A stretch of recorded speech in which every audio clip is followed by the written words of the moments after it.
आज हम एक ऐसी पुरजोर रिपोर्ट लेकर आए हैं जिसे सुनकर आप ठिठक जाएंगे।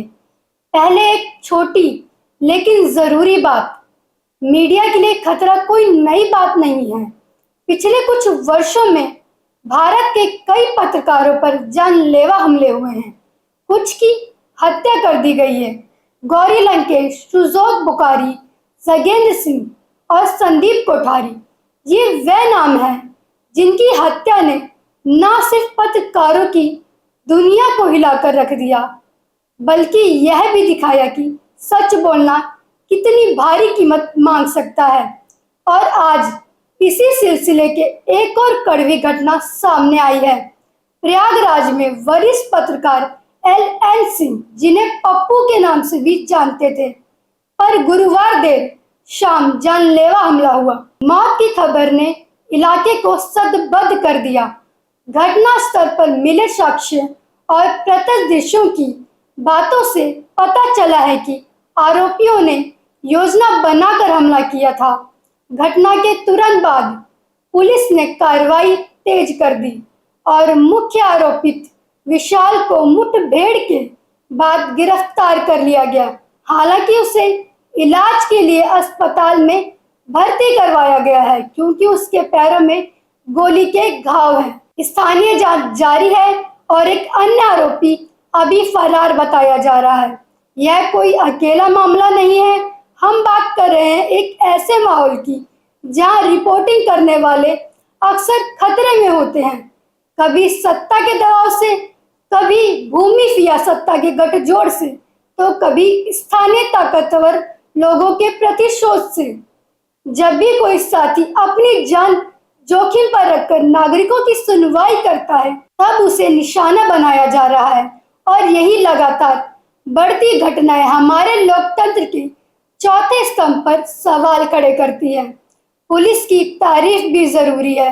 जब ताजा घटना में त्वरित कार्रवाई हुई और मुख्य आरोपी पकड़ा गया, तब पीड़ित परिवारों के लिए थोड़ी उम्मीद बनती है। यह सुनिए खुद पुलिस कमिश्नर ने क्या कहा। पर तारीफ तभी सार्थक होगी जब यह कार्रवाई सिर्फ दिखावे की ना हो, बल्कि आरोपियों की सच्ची जवाबदेही और पीड़ितों को न्याय दिलाने तक लगातार बनी रहे। ये आज दिनांक 23 अक्टूबर को शाम को हर्षोल के पास में ये घटना की सूचना प्राप्त हुई थी कि एक व्यक्ति लक्ष्मीकांत उर्फ पप्पू, जिनके ऊपर कुछ बदमाशों के द्वारा हमला करके धारदार हथियार से उनको घायल किया, जिसके बाद उपचार के लिए उनको तत्काल SRN हॉस्पिटल लाया गया।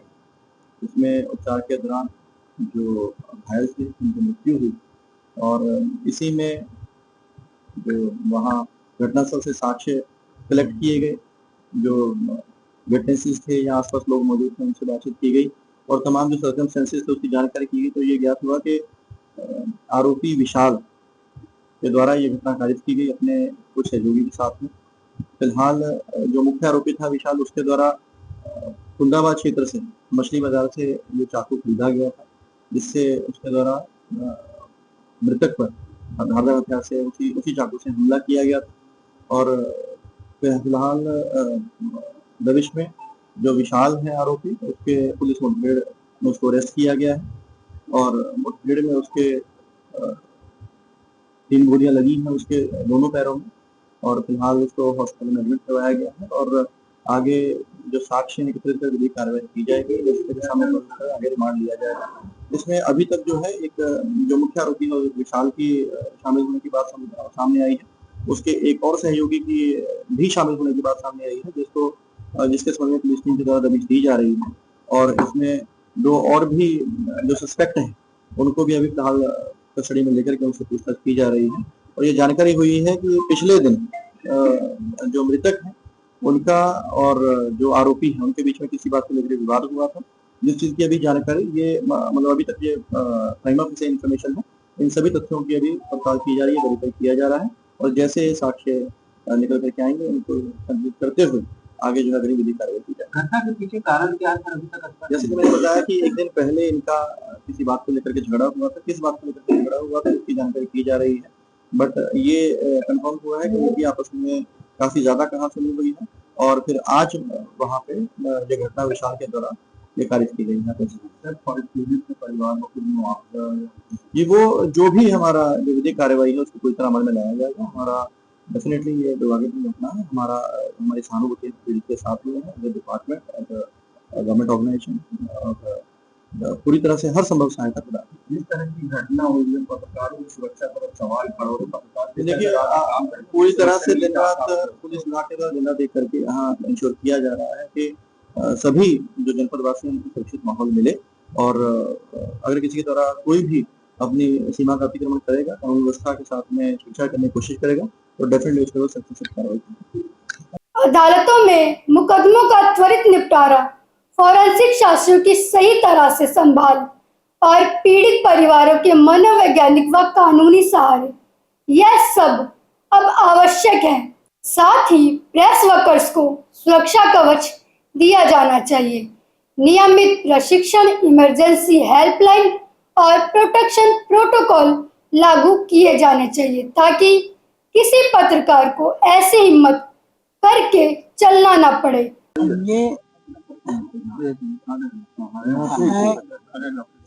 मेरा चचेरा भतीजा है, आपके पत्रकारिता से जुड़ा हुआ है। अभी तक कोई बात समझ में बहुत आई नहीं मुझे भी, क्योंकि हमको फोन आया कि चाचा मुझे बचा लीजिए। उस दरमियान मैं डॉक्टर यूबी यादव साहब के बैठा था। तत्काल मैंने अपने कुछ जूनियर अधिवक्ता को बोल दिया कि भाई तुरंत पहुंच जाओ, और इंस्पेक्टर सिविल लाइन को, और मैं खुद भी तुरंत चल दिया। मैं आज ही आधे रास्ते था, तब तक हमारे जूनियर अधिवक्ताओं ने बताया कि हालत बहुत गंभीर है, कम से कम 25-30 चाकू मारे गए हैं। गाड़ी में लाद के हम लोग स्वरूप रानी हॉस्पिटल लाए हैं। पुलिस भी साथ थी। अब अभी तो पुलिस भी कुछ भी बताने में, जैसा आपने देखा पुलिस कमिश्नर अजय पाल शर्मा भी मौजूद थे। अभी क्या हालत है? मेरे ख्याल से तो आप जीरो ही समझिए। अब क्या लगता है जब तक ऑफिशियल जिस तरह से पत्रकार सुरक्षित नहीं है, लगातार जिस तरह से प्रयागराज में घटनाएं हो रही है, पत्रकार भी सुरक्षित नहीं है। बिल्कुल, मैं इस चीज को एकदम गलत मानता हूँ कि पुलिस प्रशासन कम से कम इस बात की, पत्रकार, अधिवक्ता, इस टाइप के लोग के ऊपर अगर हमला होता है और इस तरह से, आप जान के रखिए कम से कम 25-30 बांका जो होता है चापड़, उससे काटा है। पूरा फुटेज देख लीजिए। उसके बस्ते में आपका ये कैमरा जो आप लिए हुए हैं ये भी है, मोबाइल्स हैं। कभी कोई विवाद किसी तरह की कोई रंजिश बताई थी? नहीं, कोई रंजिश तो नहीं बताई अब तक। केवल आज, मतलब ऐसे तो उसकी कोई रंजिश हमें लगता नहीं है।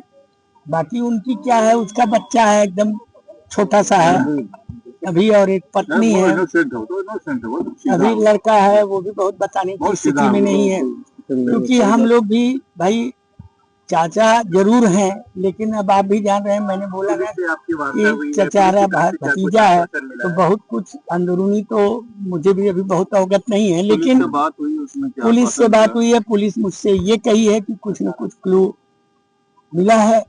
हम लोग तत्काल रवाना हो रहे हैं। ये बात कह के इंस्पेक्टर और एसीपी गए हैं।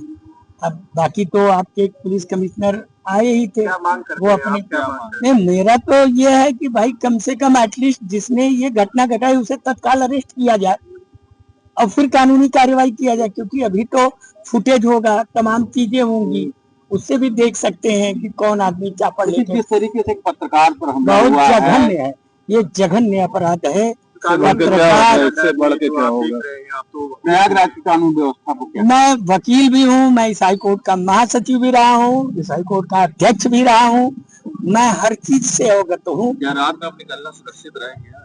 बिल्कुल अब बिल्कुल नहीं। अगर ये स्थिति है तो आप भी समझ ही रहे हैं कि बहुत कुछ अभी कहने की स्थिति में नहीं है। लेकिन जहाँ तक उसके स्थिति का सवाल है तो आप जीरो मान के चलिए जी। और अंत में एक साफ चेतावनी, अगर हम चुप रहकर केवल शोक संदेश देते रहे और सिस्टम को बदलने की मांग ना उठाएंगे तो चौथा स्तंभ धीरे धीरे मौन हो जाएगा। जब पत्रकार डर से लिखना बंद कर देंगे तब समाज की आवाज दब जाएगी। इसलिए यह सिर्फ एक रिपोर्ट नहीं, यह पुकार है प्रशासन, न्याय व्यवस्था और हम सब नागरिकों के लिए। दोषियों को कड़ी सजा दी जाए और जो व्यवस्थाएं खामोश कर रही हैं उन्हें बदलकर सार्वजनिक सुरक्षा और प्रेस फ्रीडम को वास्तविकता सुरक्षा दी जाए। आज हमने कुछ नाम याद किए, एक और परिवार के टूटने की कहानी सुनी और सिस्टम पर सख्त सवाल उठाए। दुख, गुस्सा और मांग तीनों आज साथ दिखाई दे रही हैं।